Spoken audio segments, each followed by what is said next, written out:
가속기가 궁금한 사람들 모여라! 가속기 전문가와 함께하는 가속기 진로 멘토 톡!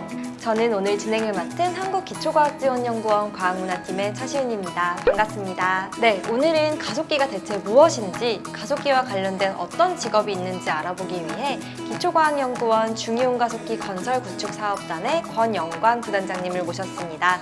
부단장님 안녕하세요. 네, 안녕하세요.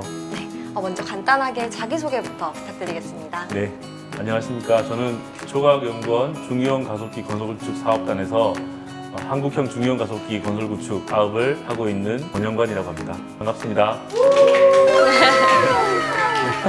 네, 부단장님, 네. 지난 5월에 충청북도 오창에 다목적 방사관 가속기 유치가 확정되면서 네. 요즘 부쩍 가속기라는 말을 많이 듣게 되는데요. 사실 이 가속기라는 말이 쉽게 와닿는 단어는 아닌 것 같아요. 대체 가속기가 무엇인가요? 네, 우선 가속기의 사전적인 의미를 말씀을 드리면 이제 전자나 양성자, 그 이온 같이 전기를 띠고 있는 입자들을 아주 강한 전기적인 힘을 통해서 아주 빠른 속도로 가속할 수 있는 장치를 저희가 가속기라고 일컫고 있고요. 기본적으로 이 가속기는 저희가 눈에 보이지 않는 세상, 저희가 미시적인 세계라고 부르는데, 눈에 보이지 않는 세계를 탐구하기 위해서는 역설적으로 아주 큰 대형 장치들이 필요합니다. 네, 아주 작은 물건을 보기 위한 거대한 현미경이라고 생각하면 되겠네요. 부단장님께서는 중이온 가속기 건설구축 사업단에서 일하고 계신데, 이 중이온 가속기가 충북 오창에 설립되는 방사관 가속기랑은 어떻게 다른 건가요?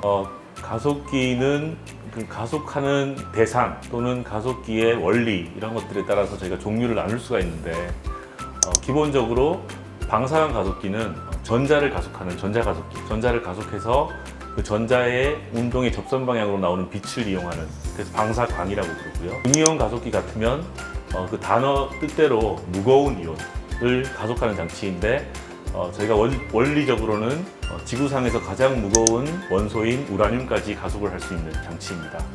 물론 활용 분야도 넓게는 기초과학을 다루는 그런 분야로 같지만 구체적인 활용 분야는 조금씩 또 차이가 있습니다. 네.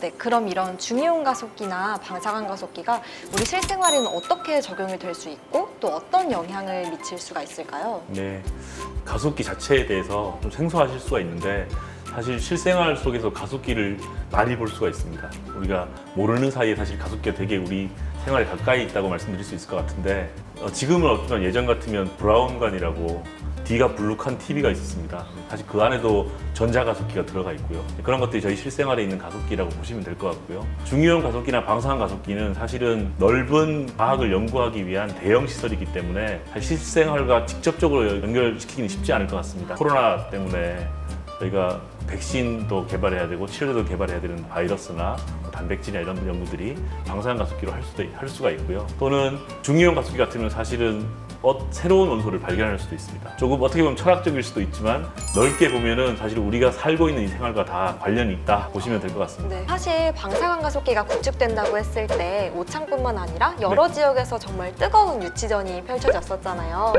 이 방사관 가속기가 충청북도에 구축이 되면 어떤 점이 좋은 건가요? 당연히 좋을 것 같은데요. 네, 일단은 충북 지금 오창이 사실 생명과학 단지가 있지 않습니까? 그러니까 연구 단지가 사실 그 안에 그 가속기가 들어가는 거기 때문에 사실은 주변의 그런 네트워크나 인프라 측면에서 상당히 좋다고 판단할 수 있을 것 같고요. 또 하나는 교통의 요지이지 않습니까, 거기가? 그러니까 왜냐면은 이 가속기가 만들어지면 사실은 외부의 다양한 이용자들이 와서 활용을 하게 되어 있습니다. 그러면 접근성도 되게 중요하기 때문에 오창이 상당히 좋은 지리적인 위치에 위치하고 있다고 좀 생각이 되고요. 또 하나는 사실 전 세계적으로 큰 가속기들이 아주 가까운 곳에 인접해 있는 경우가 거의 없는데, 중이온 가속기가 대전에 있고요. 지금 충북에 오창 가속기가 들어오니까 이 대형 가속기 간에 또 그런 많은 교류, 그런 시너지를 기대해 볼 수 있을 것 같습니다. 네, 그럼 이제 과학자분들의 입장에서도 조금 더 수월하게 연구를 진행하실 수가 있고, 또 충청북도의 입장에서도 많은 일자리가 생기니까 또 너무 좋을 것 같아요. 네. 부단장님 덕분에 이렇게 가속기에 대해서 대략적으로나마 알 수 있게 되었습니다. 감사합니다. 부단장님께서는 물리학을 전공한 걸로 알고 있는데요. 네. 혹시 전공으로 물리학을 선택하게 된 좀 특별한 계기가 있으실까요? 어릴 때부터 꿈이 과학자였는데요. 사실은 고등학교 때는 로봇을 하고 싶었습니다. 어쩌다 보니까 물리학과를 들어가게 됐는데 사실은 들어가서 많은 그 물리의 재미를 많이 느끼게 됐고요. 선택을 아주 잘했다라는 지금 생각을 하고 있습니다. 그럼 이제 물리학을 꼭 전공해야만 가속기 연구소에서 일을 할 수 있는 건가요? 사실 물리라는 그 학문 자체가 그 단어 자체가 이제 사물의 이치를 다루는 학문이니까 사실 물리가 커버할 수 있는, 품을 수 있는 그 분야가 되게 넓죠. 물리학도 많은 역할을 할 수 있지만 다른 기초과학 학문이나 또는 이 가속기 구축을 위해서 또는 운영을 위해서도 그런 공학적인 전문 지식도 많이 필요합니다. 그래서 뭐 기계공학이나 전기, 전자공학 이런 부분들에 공부를 하신 분들이 저희 가속기 쪽에 많이 활약을 하고 계시고 또 할 수 있을 것 같습니다. 다른 전공이신 분들도 포기하지 않고 도전하시면 좋을 것 같네요. 사실 물리를 비롯해서 과학이라는 분야 자체가 좀 접근하기 쉬운 분야가 아니라서 그런지 저처럼 이렇게 과학 포기자들도 좀 많이 있는 것 같은데요. 이렇게 과학 공부를 어려워하는 학생들에게 한 가지 팁을 주신다면요? 사실 뭐 부끄러운 얘기일 수도 있는데 제가 그 학창 시절에 나름 공부를 좀 한다고 생각했던 학생인데요. 스스로 고등학교 때 첫 물리 시험을 거의 망쳤어요. 완전. 대학을 다니면서까지 쭉 느낀 거는 우리나라의 뭐 다른 분야도 마찬가지일 수도 있겠지만 과학 쪽에 좀 흥미를 가지고 공부하기가 쉽지가 않습니다. 왜냐하면 좋은 점수를 맞아야 되고 또 좋은 대학을 가야 되니까 사실 그 학문 자체가 가지고 있는 되게 재미를 못 느끼는 경우들이 많거든요.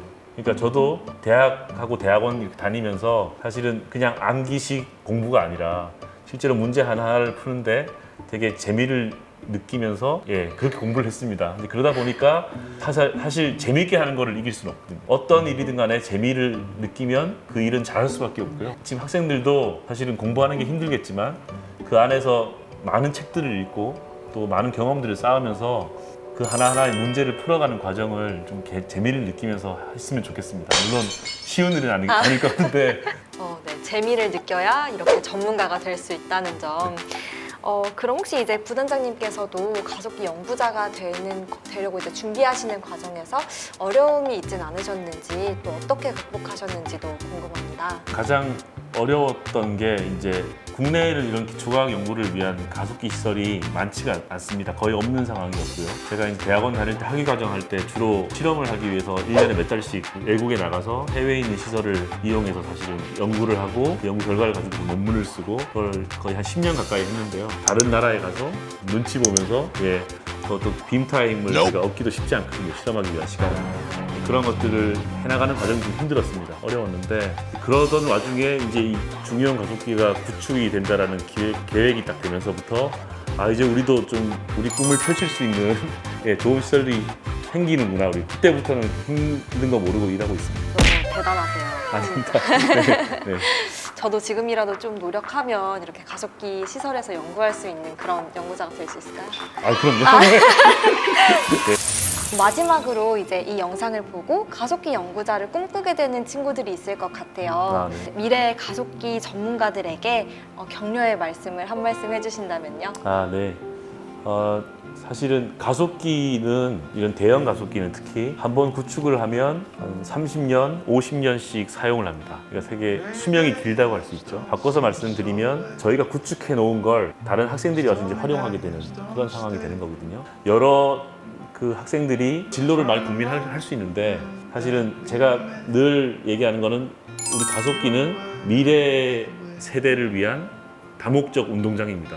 아주 넓은 운동장을 저희가 쭉 깔아놓을 테니까 거기 와서 마음껏 뛰놀고 또 마음껏 연구하시고 그렇게 하셨으면 좋겠고 언젠가 먼 훗날에 지금 이 영상을 보실 분들과 저희 연구원에서 함께 만나서 함께 연구하면 좋겠습니다.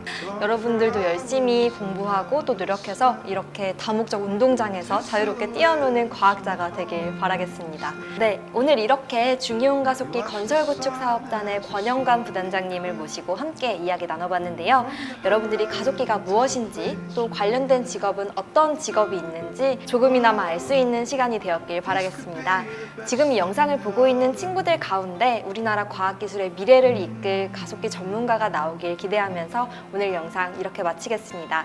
오늘 함께 해주신 부단장님 감사합니다. 네, 감사합니다.